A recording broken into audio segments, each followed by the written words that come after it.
Market Review program for the week, June 15, 2020. I guess your weekend was great. It continues to be a very busy and engaging week. And of course, we continue to look at the financial capital market and the economy. With me to look at developments in the capital markets and of course the financial market is my co-anchor and CEO of Front Africa Reports, Mr. Bolson Wofaya. Good morning to you and Happy New Week, Mr. Bolson. Thank you very much. Also, hope we had a nice weekend. Well, it was a busy one, but I mean, the markets continue to drive activities, and you just have to keep your ear on the ground to see what's happening in the markets. Yeah, please go ahead, Otto. Okay. So, Mr. Bolson, of course, you've covered the Africa markets, and of course, you've heard that Professor Benedict Oramah has been reappointed for a second term. What are your reactions to that? I mean, Afrexim, you've been really big on reporting the activities, and they've really invested a lot in driving trade finance in the continent. Well, that's one good news that came through yesterday. It was a Sunday, so the Afrexim Bank's annual meeting was done virtually, as it were. There was a vote of confidence and a re-election of Dr. Benedict Oramah, who is a Nigerian-born head of that very great institution that have grown in leaps and bounds in recent years. We've seen a very strong relationship between Afrexim Bank and the African Development Bank, the AFDB. I woke up this morning and I saw a congratulatory message from Dr. Akumi Adeshina, the head of the AFDB, to his counterpart and colleague at Afrexim Bank, Dr. Benedict Oramah. If you look at the statement issued by the bank yesterday, which primarily is at the forefront of the entire AFCFTA program, a very big bank doing a lot of great things on the continent. They're looking at the disbursements they've done over the last 5 years.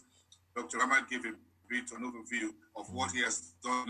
He says he will do more in the next 5 years, trying to increase the size of what is being done to about $30 billion US, also increasing the capitalization of this bank, which is Afrexim Bank. So it's a good thing. We've seen stable result of Afrexim. Seen forum, the IATF, which is an annual roadshow, kind of trade fair for companies within Africa to begin to expose themselves to what they do across the various jurisdictions and take opportunities, sign new deals, look for new opportunities across borders. I attended the first one in Egypt just about 2 years ago. Wow. The one for this year couldn't hold in Kigali, Rwanda, because of the pandemic. That would have been, I think, September. Yes. For the first edition, which was done in Cairo, Egypt, in Cairo's new city, was such a very big farm fair. Again, there were deals being made. Nigeria was there at the IATA first edition on a very big show. Our vice president was there. Professor Yemi Oshibajo, with at least close to about 8 state governors were there, parliamentarians were there, and big businesses in Nigeria made a big show, showcasing what we have at that event. We had exhibitions, we had a Nigerian stand. So it was a very big one.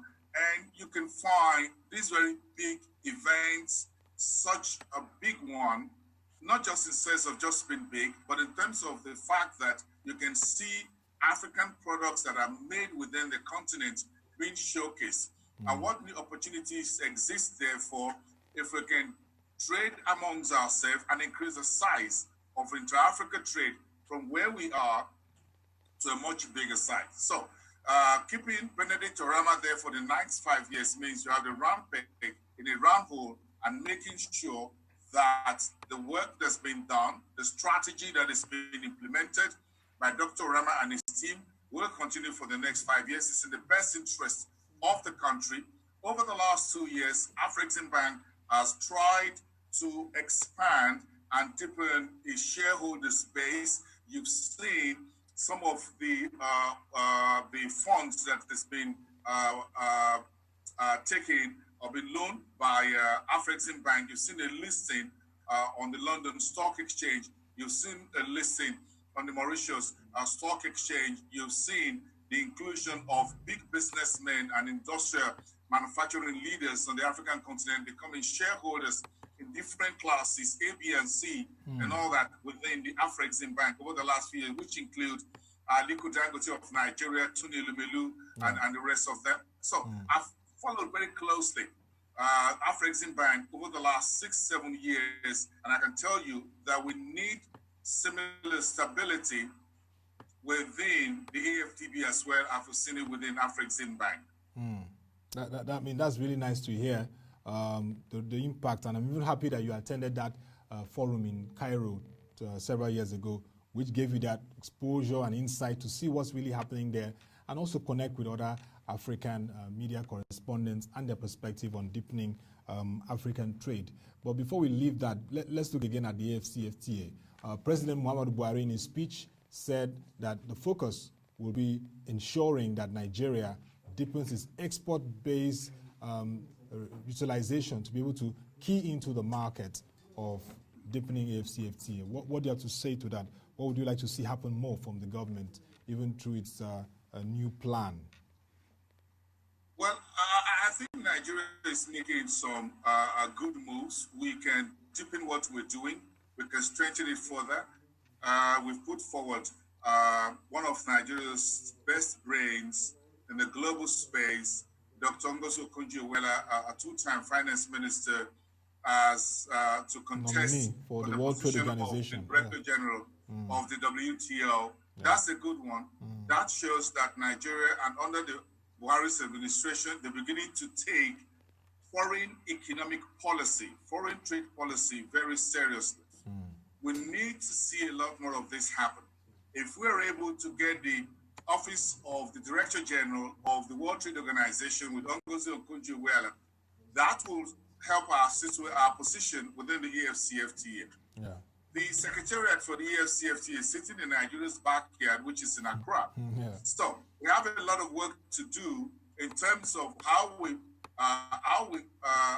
leverage our demography, how we ramp up an industrial on our infrastructure and local production, SMEs, MSMEs, to participate more strongly in the AFCFTA. So if you look at the Economic Sustainability Committee report and what we intend to do moving forward, we need to understand that the need for us to put on infrastructure, get electricity, get the basic infrastructure, invest in logistics and the value chain that will help us become more productive in a competitive manner against the rest, or along with the rest of Africa, has become more imperative than ever before.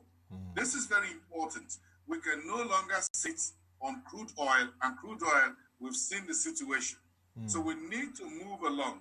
Other countries are not sitting back. We've got a story from Ethiopia, from Egypt, for example. Samsung is investing $48 million in Egypt over the next 5 years. That was the news last week or so, to produce computer screens. Can we get Samsung, can we get Nokia, Apple, and the rest of them into Nigeria for this kind of investment for local production in the East, in the North, in the Midwest, in the Southwest? We need to think very quickly how we can ramp up on our enabling environment, enabling business environment. We're touting so much success that we've achieved so far by climbing a number of about 40 or so points in the World Bank Index. That was good, but that's history. We need to make another move forward. We keep celebrating what we've done in the last 5 years. We need to double that and triple that moving forward. So it's not enough to write speeches on June 12th and elsewhere saying, look, we did so much on World Bank ranking. That was history. Nobody invests in that anymore. Folks want to invest moving forward. Otto, I'm sure you saw the last MBS report on our capital importation report. Yeah, FBI is continuing to play the game. In terms of $250 million in Q1 this year, against 73% of the total $5.5 billion inflow into foreign portfolio investment. And that is even being affected as we speak.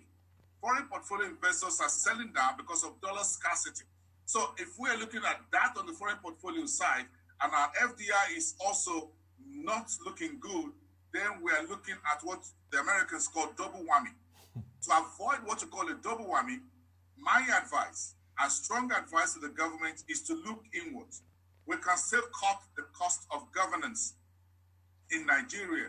We need to do a major surgery of the federal government, the state governments, and the local government in terms of what we're spending. We're borrowing fast and furious. If we're borrowing at this speed from the World Bank, from the IMF, from the Chinese, from the FDB, hold on a second.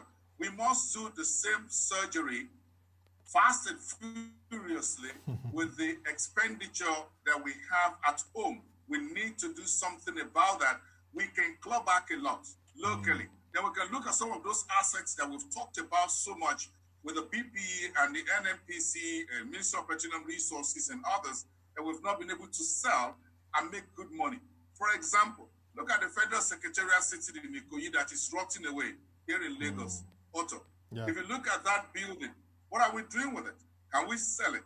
Can we turn it into a 5-star international hotel or a shopping complex? Yeah. Okay? And you have foreign investors who are willing to take that prime property and turn it into a multi-billion-dollar asset and money making. Can we do a JV on that? We're sitting down on the National Stadium. We're not putting anything to use. We're sitting on the National Theater, and it's not getting any money for us. So the total assets in real estate that the federal government and across the subnationals what they're sitting on, look at the Gateway Hotel in Ota and Abeokuta, for example. The one in Sangwater has become a haven of den of thieves and robbers. This is a prime asset. This used to be a 3-star, 4-star hotel in the late 80s and early 90s. It's been